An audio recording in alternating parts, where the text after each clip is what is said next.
Dans son speech qui a retenu l'attention de tous, le président de la République a égrené la longue liste des dignes fils du continent qui se sont sacrifiés pour la libération de leur pays du joug de l'oppression coloniale.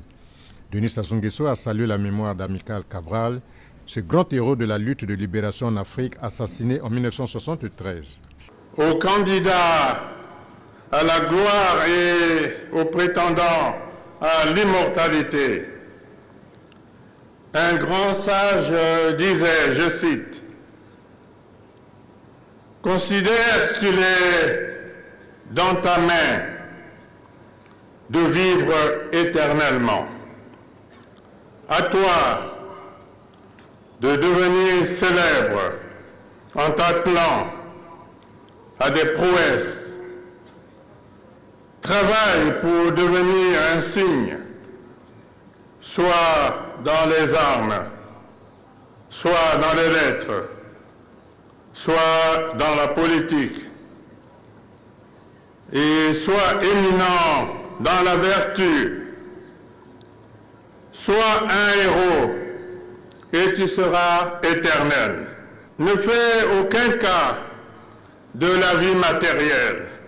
En revanche, estime la vie que donne l'honneur et la renommée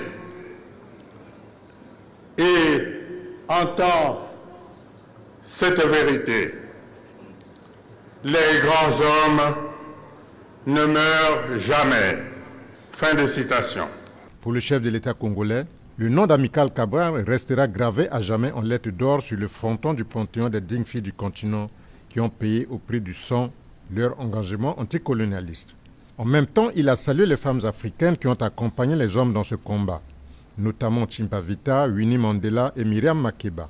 J'ai une pensée émue pour Eduardo Mondlane, premier président du Frélimo, assassiné en 1969. Samora Moïse Machel, premier président de la République populaire du Mozambique, mort le 19 octobre 1986 en Bouzini, dans un tragique accident d'avion entouré de toutes les suspicions, dans une Afrique du Sud encore dominée par les tenants du régime de l'apartheid.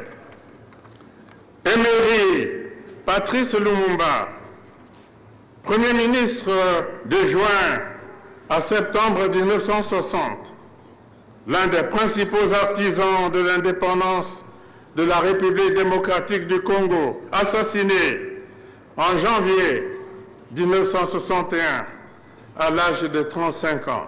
Odia Yenda et Steve Biko, tous de valeureux combattants de la liberté et martyrs du sang versé.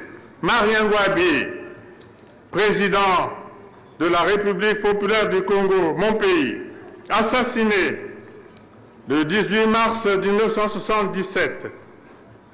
De lui, l'histoire retiendra qu'il fut constamment à l'avant-garde du soutien aux luttes de libération en Afrique et dans de nombreux pays du tiers-monde. Son nom restera également gravé en lettres d'or au panthéon de l'immortalité. Enfin, le chef de l'État congolais a invité les Africains au rassemblement et à l'unité pour devenir la clé qui permettra à l'humanité de faire face aux nombreux défis qui assiègent le continent.